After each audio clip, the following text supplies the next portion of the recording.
there, everybody. I am so excited. We have Robert Simmons in the house, all the way in New Zealand. And today I want to tell you a little bit more about him.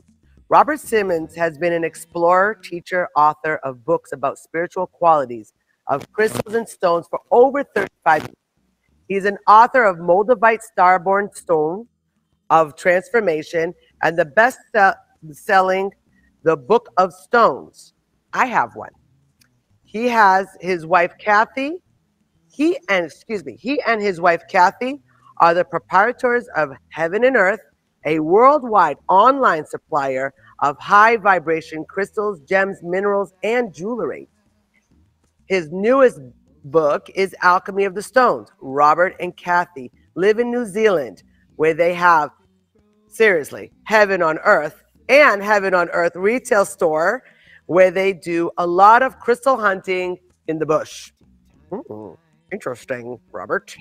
So, I am so thrilled. So this time you're going to be talking about laying out crystals, but Photonic crystals, for meditation and for just, like being in that energy. So I'm going to let you take it from here. And thank you so much. And I will see you tomorrow. Bye for now. Great. Thanks, Michal. I'm really glad for the opportunity to do this particular presentation about photonic stone layouts. Photonic stone layouts, most people know about body layouts, where a person lies down and a partner will place stones on your various chakras and different parts of your body. And that can be for healing, or it can be for consciousness opening, or it can be for your heart and other different kinds of purposes, depending on the stones you use and what you hold in mind when you do it. So those are the body layouts we're familiar with. Now, what photonic stone layouts are, it takes it to another level in a way that I think is very interesting. Instead of laying the stones on the person, you use a photograph of the person and you lay the stones on the photograph. I've tested this with people in my workshops, and it seems to be just as powerful, even more powerful than a direct body layout. And it's great because you can do this at a distance. You can do this for people who are not with you. You can do this not only for people, but for yourself with a photograph. You can do it for pets. You can do it for places. You can even do a photonic stone layout for the healing and awakening of the whole earth. That's what I'll be talking about in this workshop. I'll tell you how to do it. I'll give you lots of examples. I'll explain why and how it actually works. So I hope that whoever is hearing this can join me and learn about this new modality that I'm so excited about, photonic stone layouts. I hope to see you there.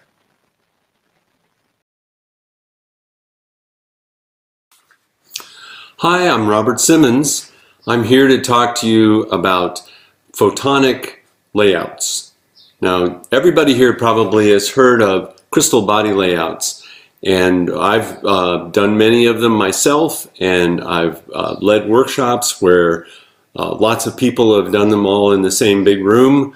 When you put stone, when someone lies down and they have a partner or a friend who is ready to place the stones on their body in what is intuitively the right places, or what's been decided ahead of time, or the places that you want the stones to go to affect your chakras in the desired way, or to bring a healing pattern or a consciousness expanding pattern into your vibrational field, that's a body layout. And those have been around for the last 30 years at least, and they work very well. I've done these things in my workshops many times, as I said, and I encourage it. But what we're talking about today is kind of what I would call a leap beyond the body layouts that I've just described. And so I want to talk to you about them today, and we'll see if we can kind of get our heads around it and give you some ideas about what you might want to do and what the effects might be. Okay? So I've got some notes here because I have background about this that I want to share with you.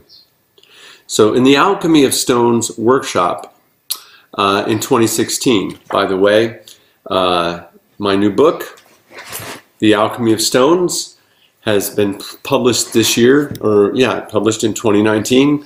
And I encourage everybody who's interested in what I'm saying today, or in any of my work, to consider getting a copy for yourself.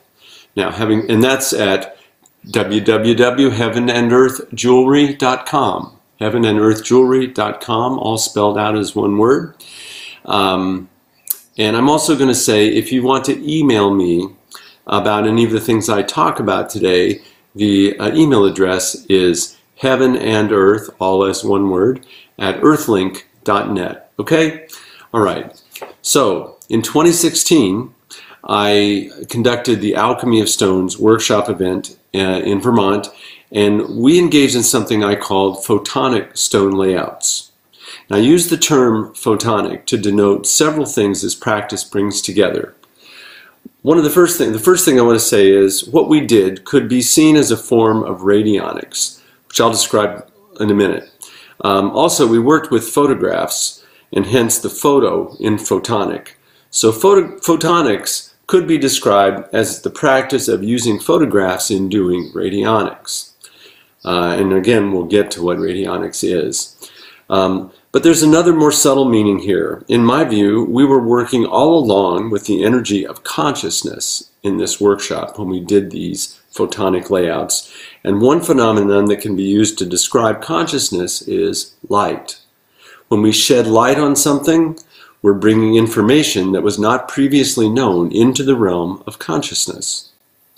And of course, the fundamental unit of physical light is called a photon, or a light particle. One could also call a particle of spiritual light or energy a photon. So a photonic stone layout is a way of working with the consciousness of the stones combined with our own consciousness, using a photograph in place of the physical body, and engaging the energies of spiritual light that we call the stone energies.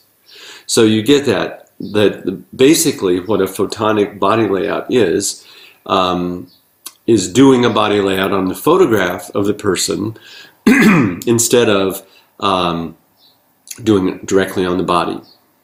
And this is an interesting thing to do, and it has many ramifications and expansions that can come out of that. So what did we actually do? Before the intensive, I sent out letters to all the participants asking them to bring an 8x10 photo of themselves lying down on the ground or on the floor to the event. And then at the event, everybody was given a little kit of small, very tiny stones, all different kinds, including the azestulite and moldavite and phenakite and things like celestite and morganite, and many stones of high vibration, some stones of the heart, some stones of grounding and protection, some stones of healing. We provided 40 different stones in these kits. And people were to pair up, get partners, and the partner who was going to receive the photonic layout would lie down on the floor and close their eyes just as if they were going to get a regular body layout. But instead of putting the stones on the person, the partner would put the photograph of that person down on the floor next to them and would carefully and intuitively place the little tiny stones on the photograph in the same places that they would have otherwise put the stones on the person's body. So it's really simple. It's just using a photograph in place of a person and using tiny stones in place of larger stones. The question is, did it work? And in a word, yes, quite amazingly well. But before I go into that, and I will tell you about how well it worked and what the results were, let's have a look into the history and principles of radionics, because that's the practice that inspired the photonic stone layouts. So looking at my notes here, I have a quote for you from the book, The Secret Life of Plants, where I began my research into radionics that is in my book, The Alchemy of Stones. At the end of the 19th century, Dr. Robert Abrams, the son of a successful San Francisco merchant from whom he had inherited a vast fortune, traveled to Heidelberg, Germany to study medicine. In Naples, Italy, young Abrams watched the famous Italian tenor Enrico Caruso flick a wine glass with his finger to produce a pure tone, and then step back and, by singing the same note, shatter the glass. Some of you may have seen videos of something like that happening. This impressive feat awoke in Abrams the idea that he might have stumbled on a fundamental principle of resonance, that could be tied to medical diagnosis and healing. That's a big jump. That's an intuitive leap. So Abrams went on to develop a technique of medical diagnosis using samples of tissue from patients and another person as a stand-in or a resonator for the patient. Abrams had great success with this technique, though he was attacked by the medical establishment of his day, and Abrams called this technique radionics because in his time the information that led to his diagnoses was believed to be carried by radio waves. This was not the case, and I believe now that all radionics work directly at the level of the consciousness which underlies physical reality. So this also ties in with my idea about panpsychism, about the idea that everything in the universe contains or has or expresses consciousness. Every self-organized entity in the universe, from trees to animals to human beings to crystals and stones to particles and water and even atoms, all have a kind of consciousness that is their particular kind, and that is the underlying nature of everything. Rather than having consciousness having emerged from matter in some mysterious way, as materialism tells us it did, I believe that consciousness is the bedrock of our reality, and that matter arose out of that, or possibly they arose at the same time. But in any case, I think it's consciousness, not radio waves, that carries the intention that causes radionics to work, and we'll get to that as we go along. Some years later, after Abrams began the work of radionics, a man named William Knuth investigated Abrams' work, and this led to his experiments with what he called radionic pest control. And what he did, there were machines that were developed. I think Abrams and many other people worked on developing what they called radionics machines. And these machines had electronics in them. They ran electricity through wires. They had various components in them, and those were presumed to be sending the radio waves, to where they were intended to go. As it turns out, those things had nothing to do with the fact that radionics worked, and that's kind of an interesting part of it. But in any case, Knuth would take a radionics machine, he would take a photograph of like a farmer's field, and he would put pesticide on the photograph to help the farmer get rid of insects that were eating his crop. So this is something that he had, believe it or not, a lot of success with. And he started getting a lot of business from farmers because, among other things, it was a lot less work and much cheaper to treat a photograph of the field than to treat the whole field with pesticide. But many of Knuth's experiments worked, and there's a particularly famous one where he took a photograph of a cornfield that was infested with insects, and he cut the corner off the photograph. He treated the remainder of the photograph without the corner, and when they inspected the field, they found that 90% or more of the insects in the field that were infesting the crop had either died or disappeared. And the only place that was still infested was the corner of the photograph that Knuth had cut off. So that's a very dramatic kind of demonstration of the success of this approach that he took. Pesticide companies tried to replicate this work, and they found that they couldn't do it.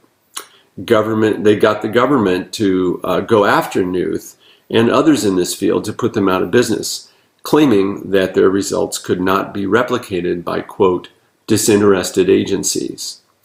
Well, you know, the motivation of pesticide companies was probably their own self-interest and their own business, more than maybe it was scientific validity. But in any case, this idea of disinterested agencies not being able to duplicate results does come up in regards to radionics, but it's a clue to how radionics really works. So I'll say this as a side note.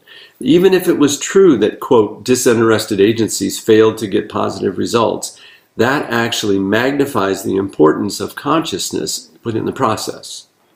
As it was seen later, it was the intention of the experimenters, rather than the effectiveness of their electronic devices, that was primarily responsible for the very real successes they had. Now, this is highly important, and it's going to tie in with our work with stones, but it's important in our work with stones because we're engaging with the stone beings, these other centers of consciousness, co-creatively, and we're aligning our intentions and we're asking them to align their intentions with ours. And we're most definitely working through intention with the underlying level of that shared consciousness we have with the stone beings. So that's how we work when we do photonic stone layouts for healing and expansion of consciousness and other purposes. And we'll be getting to that soon. As we pursue this history of radionics, I want to say later there was a British engineer named George Delaware, and he performed many successful experiments involving the radionic treatment of photographs of garden plots.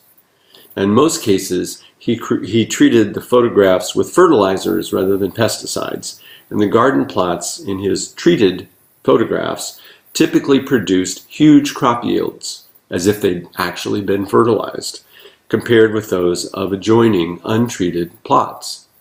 So there's a pretty clear difference right there. The radionically treated plots, and all he treated was a photograph of them.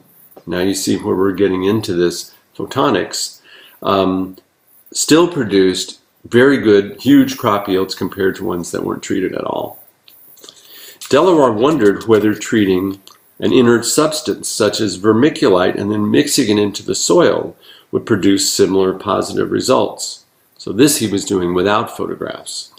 In these experiments, garden plots were treated with vermiculite, which is just it's like mica. It's just a kind of a mineral substance and doesn't react with the plants, and the plants don't get any fertilizer out of it or anything.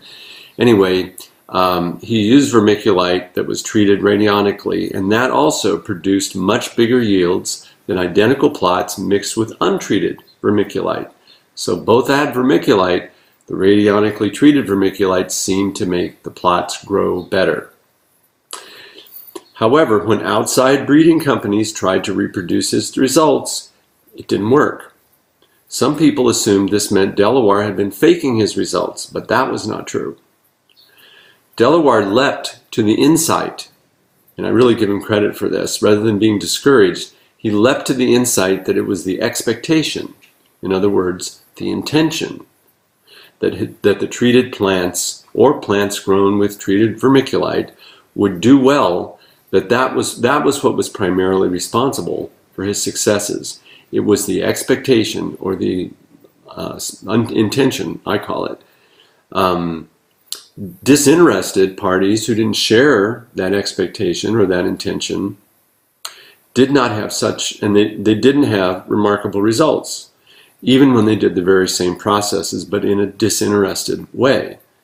Ultimately, Delaware performed another vermiculite experiment, and this is a great one, in which workers were simply told that one batch of vermiculite was treated while another wasn't.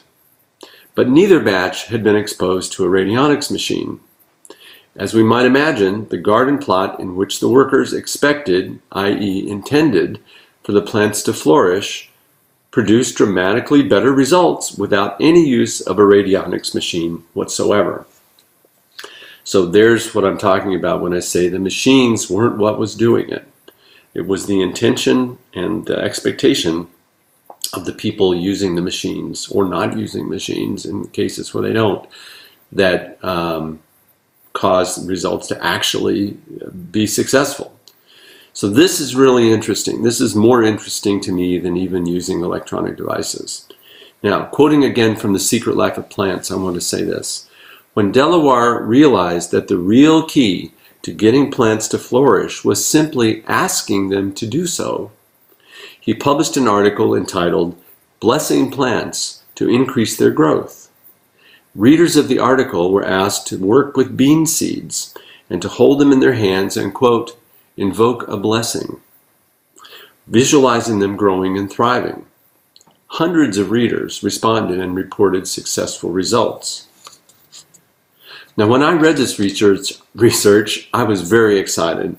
It was clear to me that the people working with, quote, Radionics had stumbled onto something far more significant than even they had imagined.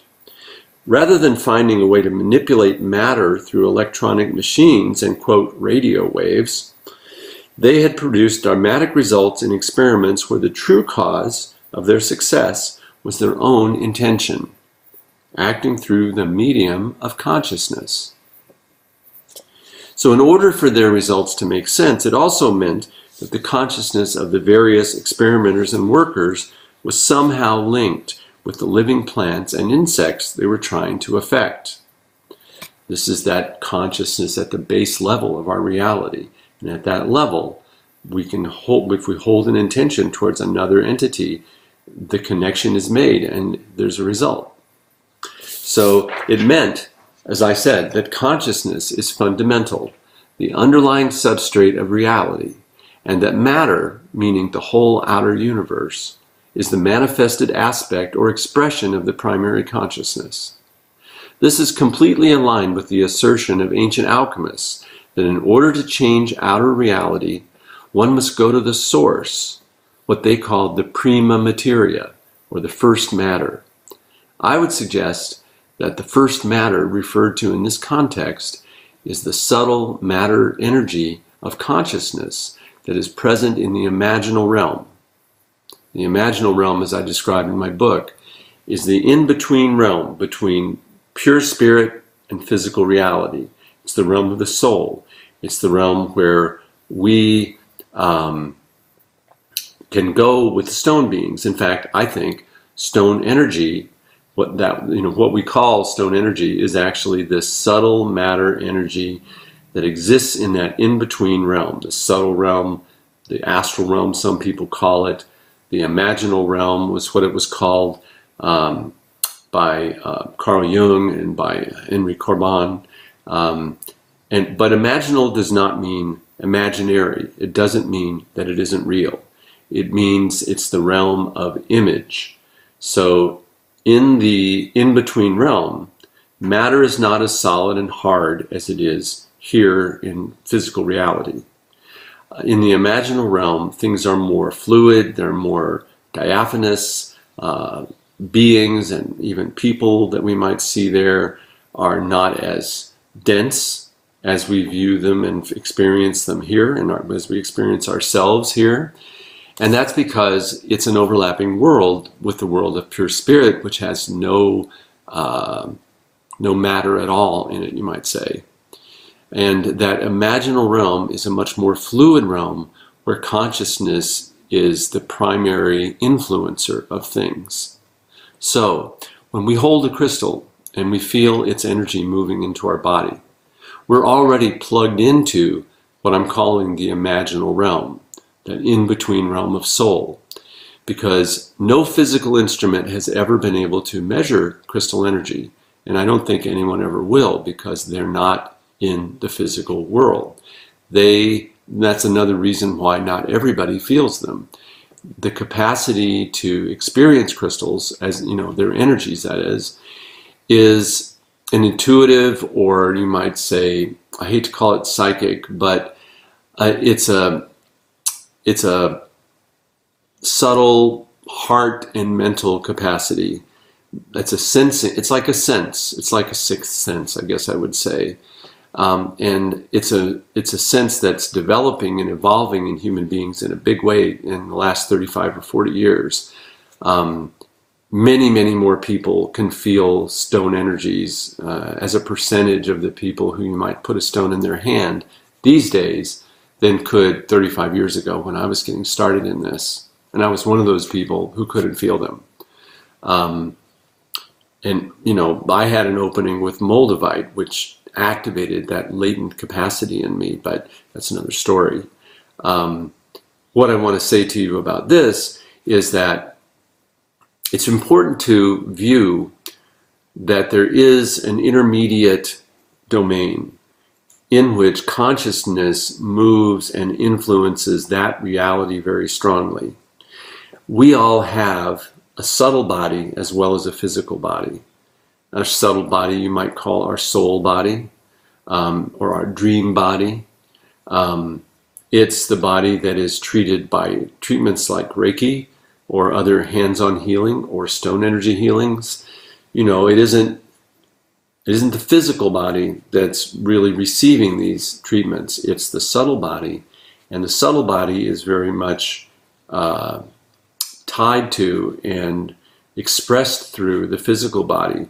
So if we make a good change in the subtle body, it's likely to manifest in the physical body.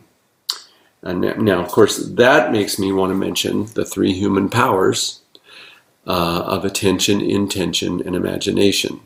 Those are the ways that our consciousness can express itself with power in that subtle realm. Imagining what we're desiring to manifest in that world. Holding our intention on it, that's the force of will, that's the gas in the tank. And keeping our attention on it so that our consciousness continues with that intention and with that imagined vision of what we're wishing to create or co-create. Those three powers are the powers that we have in the subtle realm. We don't have muscles in the subtle realm. We don't have money in the subtle realm. We have intention, attention, and imagination. And those are very powerful in that world. And because those worlds are linked, if we can make changes in the subtle realm to ourselves or to other things, those things have a good possibility of manifesting physically as well as being manifested in that inner realm.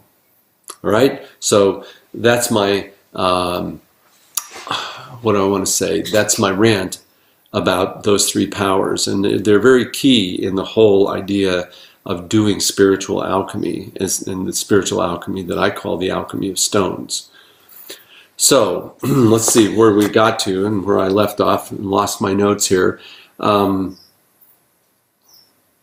in fact, I was about to say in my notes the very thing I did say. Delaware's experiments utilize what I'm calling the three alchemical human powers of attention, intention, and imagination. In doing their experiments, the attention of Delaware's helpers was fully engaged. Their intention and imagination were focused through the expectation that the radionically treated garden plots would perform better. Got it? They were paying attention to it, and without even realizing that they were willing it, their expectation meant that they were both imagining and intending that the treated plots would grow better. And so they did. The results recorded from these experiments strongly support my contention that these three powers of attention, intention, and imagination can profoundly affect events in the physical world.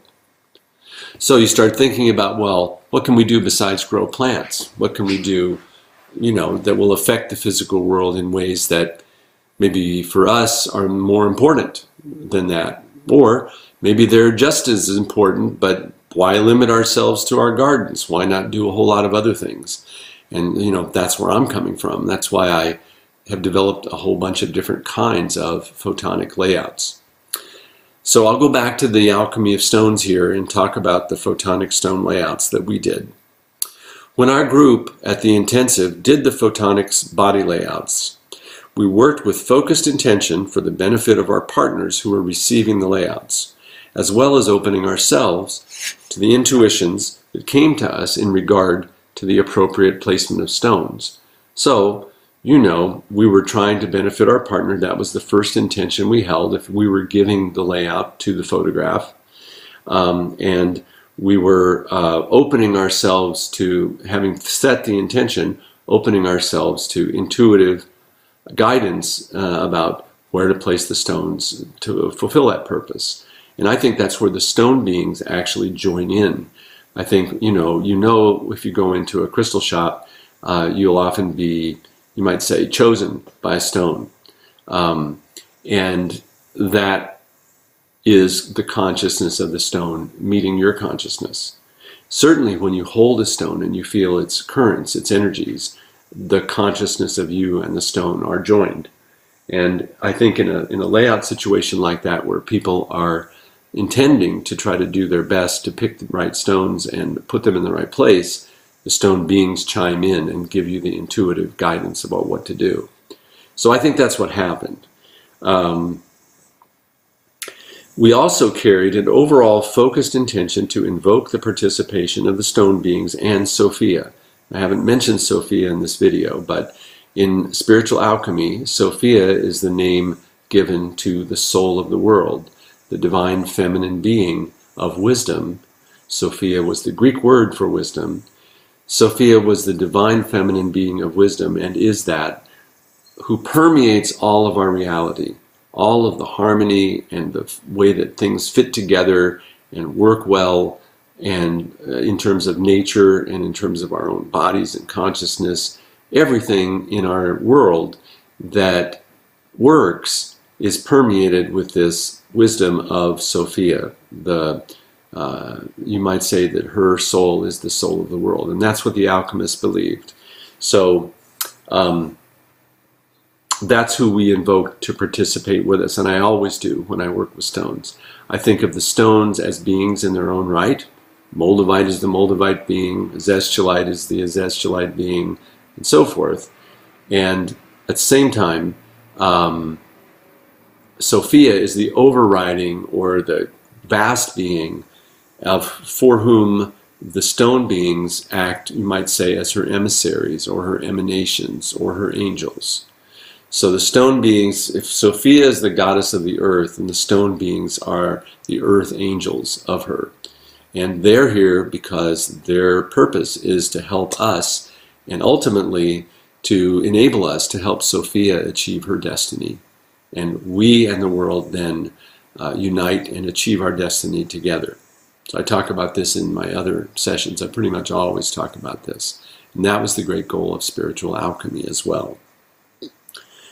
So anyway, those who were to receive photonic layouts lay down with eyes closed, and the administering ones worked intuitively with pendulums to choose the appropriate stones for the photonic layout from their photonic layout kits. As I said, we supplied everybody with a kit of 40 stones to use on the photographs as they intuitively chose. And everyone attempted to sense the most beneficial placements of the stones on the photos for their partners, and we all spent whatever time was necessary to complete this. And although I was facilitating the event, I ended up placing stones for one participant who had no partner.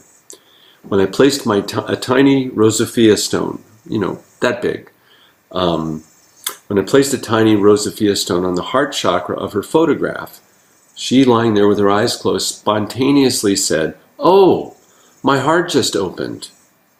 Now that was my personal validation that the process works, and works very powerfully. Now after both partners in this big group, it was 182 people, had received and given a photonic layout, we opened up the whole group for discussion of what had happened. And virtually everyone in the group of 182 people had felt the energies of the stones within their own bodies, even though the layouts were done on their photographs. By this time it was late evening, so I sent everyone off to sleep, suggesting that they take their photographs to their rooms and keep their layouts in place for the entire weekend.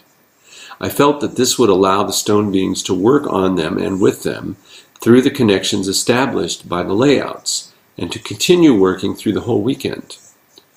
By checking in with everyone the next morning and later in the weekend, I learned that most of the participants continued to feel and to perceive a benefit from their photonic layouts for the entire duration of the event. So right off the bat, you see one of the great advantages of a photonic layout over a regular body layout. A regular body layout, if you receive one, the stones are on you for maybe an hour at the most. And they have their effect. But if the photonic layout is also affecting you, that can be done for a weekend or a week or however long you want. And it will continue to affect you for that whole time. I tried that with a friend of mine here in New Zealand, and we kept her layout going for a week, and she felt it for the entire week. It was really remarkable, and to her too. So in 2019, Kathy and I went to Japan to offer workshops in Tokyo and Osaka. And I was eager to try the photonic layouts again, so they were included in the agenda in both cities. Once again, virtually all the participants reported being able to feel powerful energetic effects from these layouts, whether they were receiving or giving them. Also, at these events, the photonic layouts were left in the workshop room overnight, instead of being taken to the participants' homes or hotel rooms.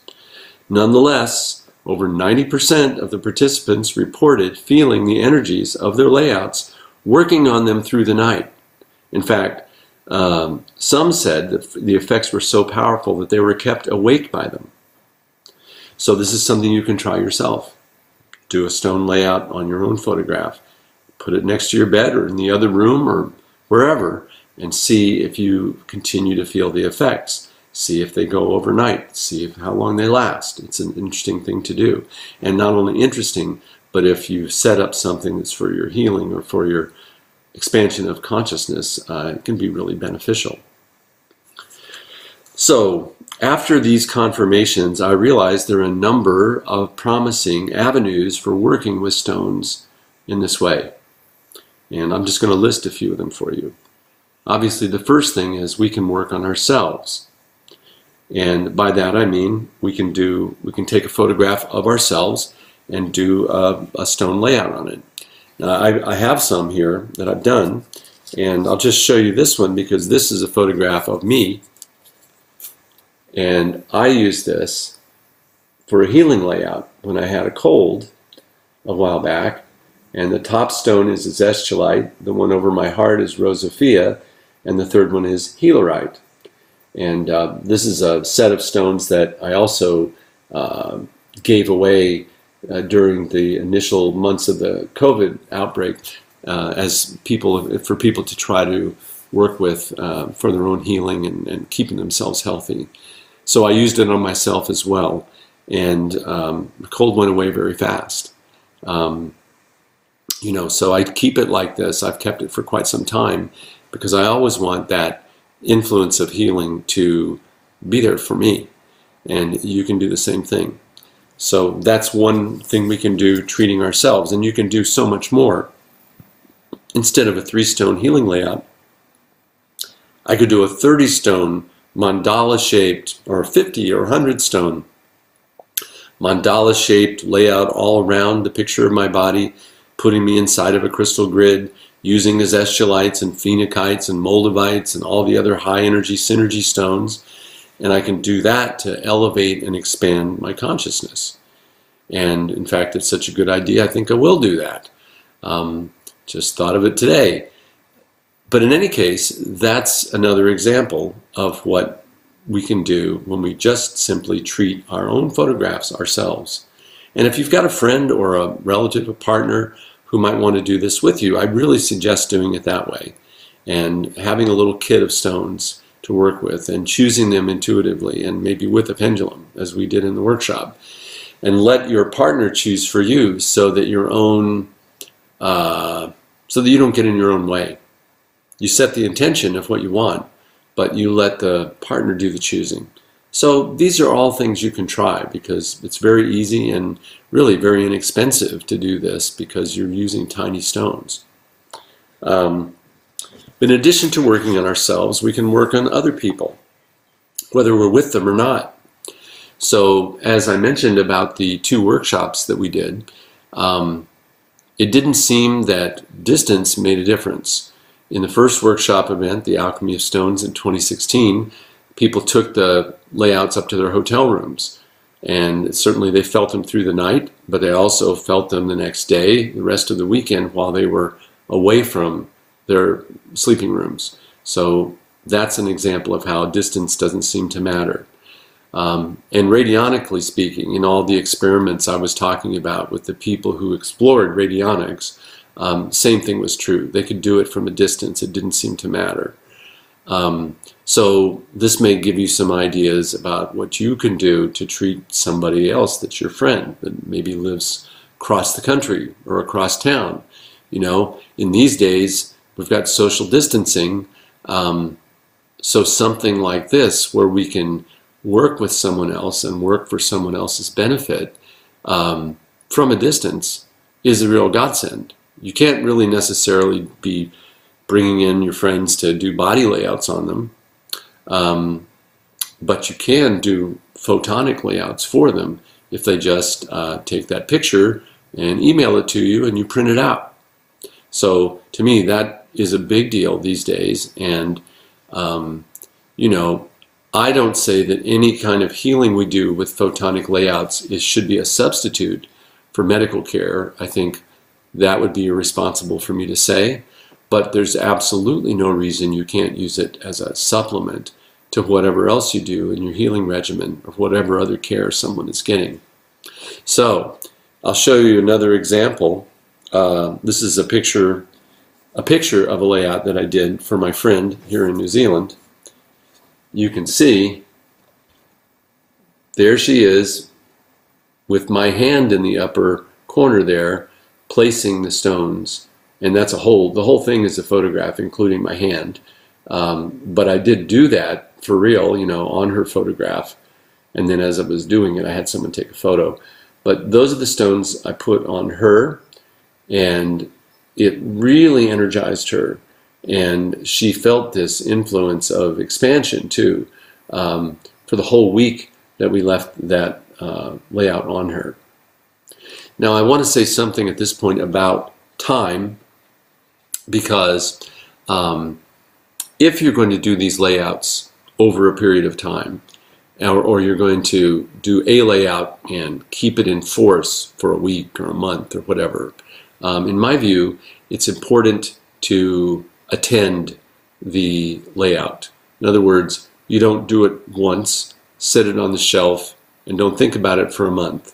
Because if the influence of a photonic layout is a co-creation between yourself and the stone beings, and if we're actually using these three powers of attention, intention, and imagination, then if we do not go back to the reading in the week, let's say, that we haven't laid out, if we don't go back to the layout, excuse me, in the week we haven't laid out, then our attention is not on it.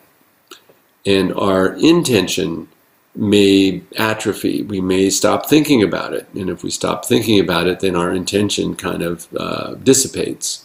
So if you're going to do a layout over time for someone or for yourself, the thing to do is go visit it.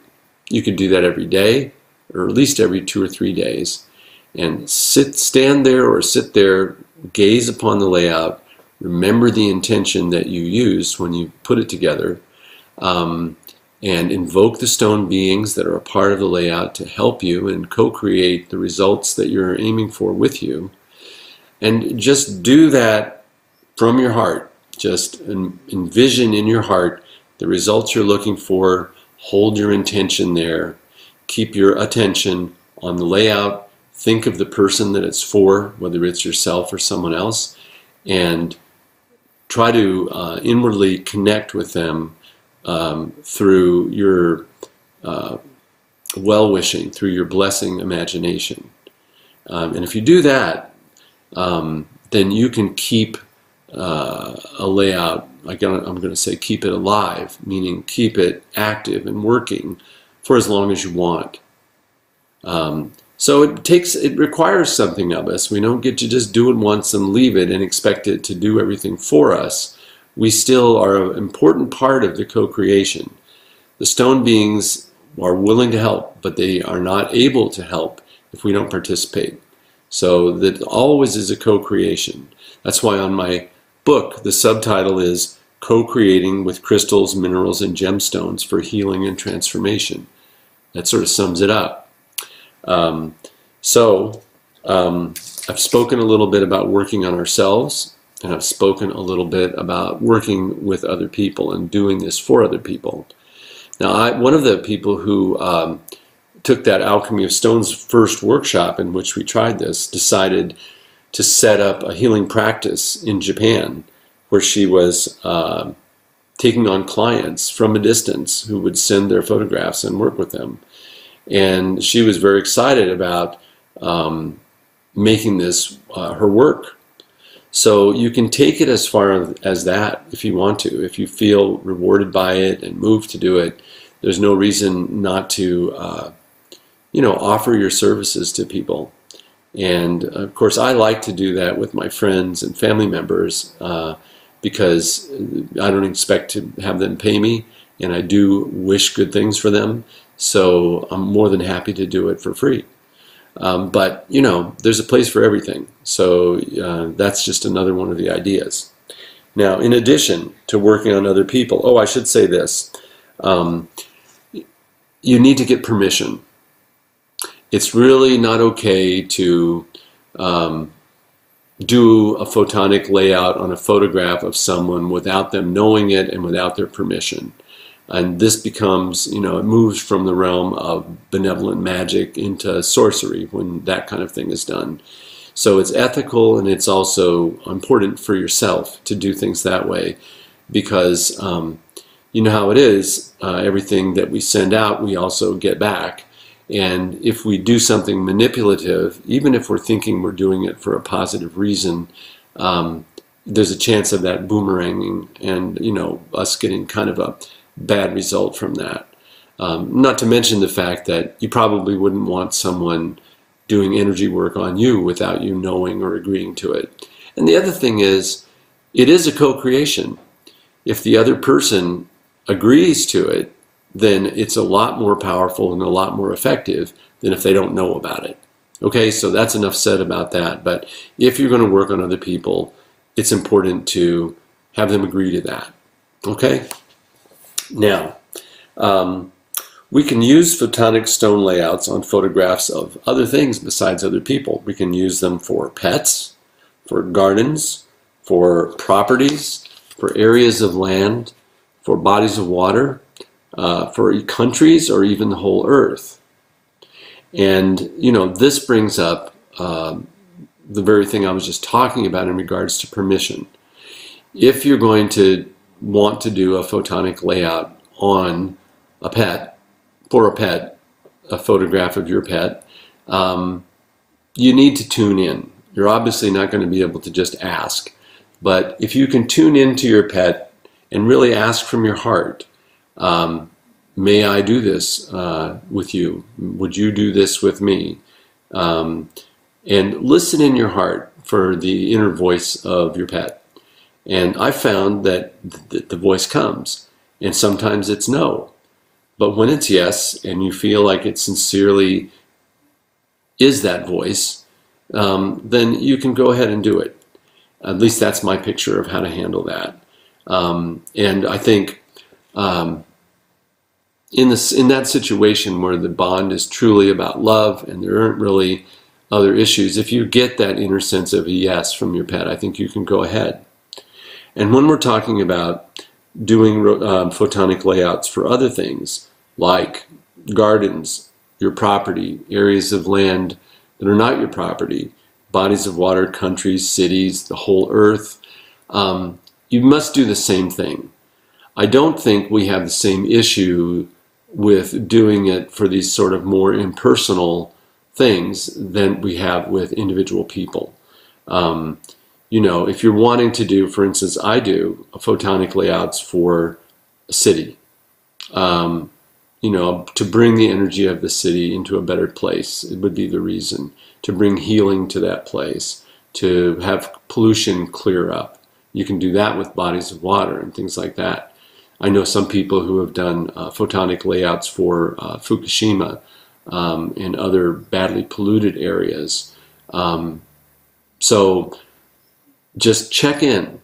You're going to have to trust your heart. Your heart is the place in you that is connected to all the other conscious entities through that imaginal realm that I was speaking about.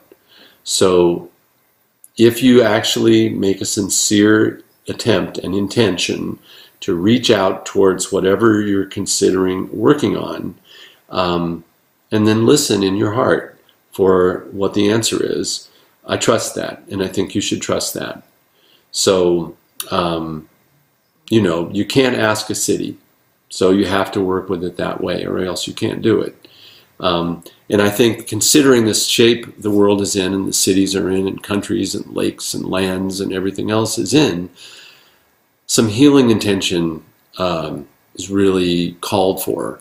And the work of the stone beings to help us in that imaginal realm sets in motion a process by which in the imaginal realm the city is cleared, let's say, of all the negative energy that it holds in the imaginal realm.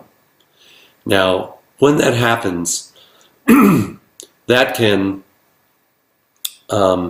subtly creep in to the physical part of the city through receptive people, let's say, or through just the vibe of the whole place.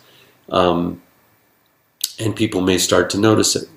Now, this is a little bit like what we have going on right now with astrology, with the astrology of the Saturn-Jupiter conjunction. The Saturn-Jupiter conjunction in Aquarius is a very auspicious conjunction. It brings together the planet of structure and discipline, Saturn, with the planet of blessing, abundance, and optimism, Jupiter. And when those two things conjoin in a supportive sign like Aquarius, which is adventurous and optimistic, then the psychic weather report for the whole Earth gets an infusion of nice weather, you might say. And I don't mean physical weather, I mean spiritual weather.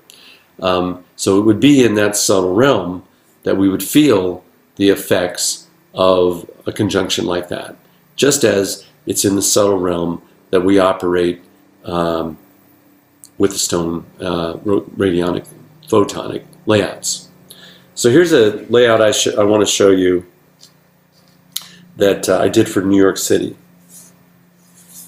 Okay, I hope you can see this. There's my aerial photograph of New York City, and I have the white spheres are azestulite for bringing light to the city. The green pieces are healerite to bring healing to the city. A cluster of black crystals, black and white crystals around the central green sphere of healerite is, those crystals are Tibetan black quartz, and they're very strong for clearing out negative energy. And so I've used a lot of that, as well as shungite to make everything move faster. The blue stones around the perimeter there, inside the outer perimeter, are Ajamar, which is a stone of joy, with the hope of bringing joy to the city of New York. And I also have some Rose Sophia spheres there to bring the presence of Sophia, the soul of the world, and the presence of the heart to New York. So that's kind of a grid, and the intention with that is to make a field of all this synergy of combined energies for the city of New York. And New York told me it was okay when I tuned in. So we hope that that has its effect, and if I want it to have the best effect, I have to do, as I said, with the other layouts, I have to put my intention on it and visit it every few days or however frequently I possibly can. So now I want to show you another bit of another layout I did. This is for the whole United States, and I did this a couple of months ago, I guess. So you see the map of the United States. It's probably reversed in this video. It's with Florida on the wrong side, but the map that I'm using is actually going the correct way, so just you'll have to imagine that. But I did a central grid of azeztulites in the middle of the layout, and again, I used healerite around the perimeter. These stones right here and the other ones like it are vitalite to revitalize the energy of the United States, hopefully. The azeztulite, as I said, brings light, and I've put azeztulites and rosophia and moldavites for transformation into this layout, as well as more pieces of shungite. And I put quite a few moldavites in this because I think that the USA needs transformation now and needs to have its evolution be speeded up, which is what moldavite does. So there's all that, and then you see some little thin crystals around that. Those are magnifier quartz crystals, and they're used to intensify the effect of the other stones. So again, it's a crystal grid over the United States. I set my intention for the benefit of the United States and all people there, and you know that on the subtle level in the imaginal realm has its effects, and to some degree, and we don't know what degree, it can affect things in the outer world. So I'm going to show you a couple more layouts just to give you ideas and hopefully inspire some of you to try it. This is one I've done for the Earth's ascension. So, you know, we talk about ascension a lot in our spiritual circles, and I believe, like the alchemists believe, that the ascension of the individual person must go hand in hand with the ascension of the earth. So I don't think we leave the earth when we ascend.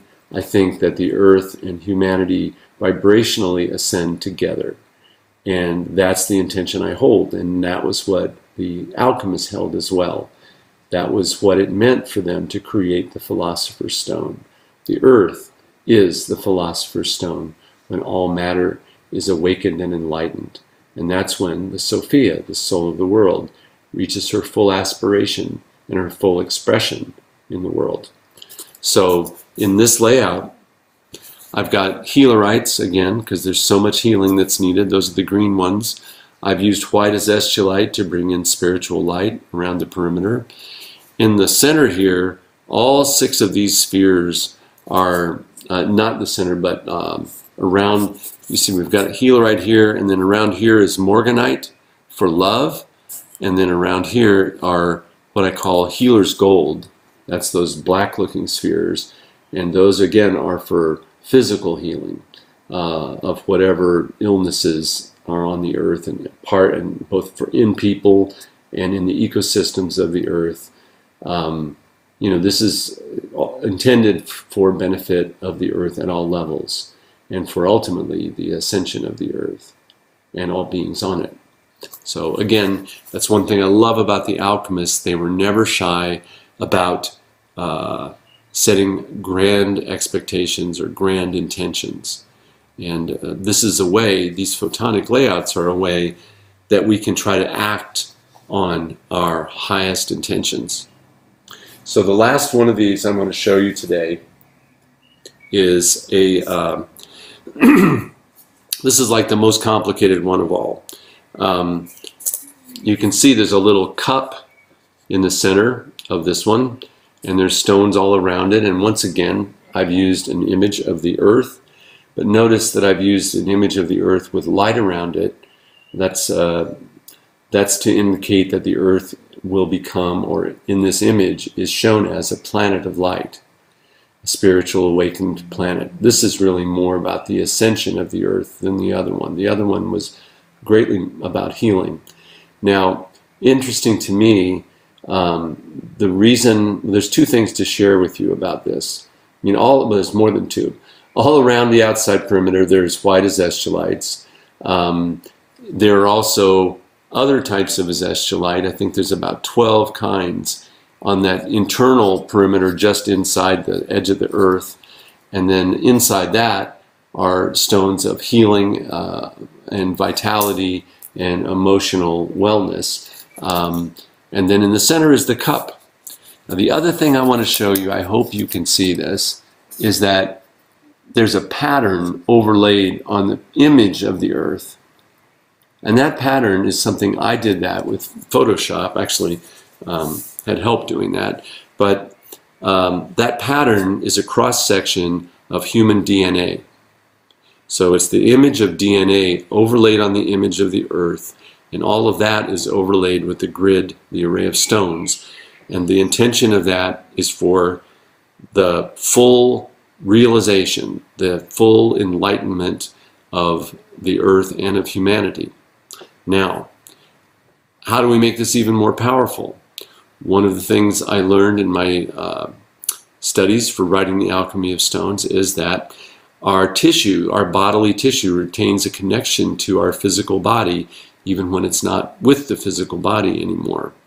There was a man who discovered, the same man who discovered that plants have emotions by putting the lie detectors on them and watching their responses to things, also found that he would get responses and reactions from saliva, for example, human saliva. And there was a particular instance in which he had a saliva sample hooked up to his lie detector, and the person who'd given it went on a plane ride, and he had a very bumpy landing.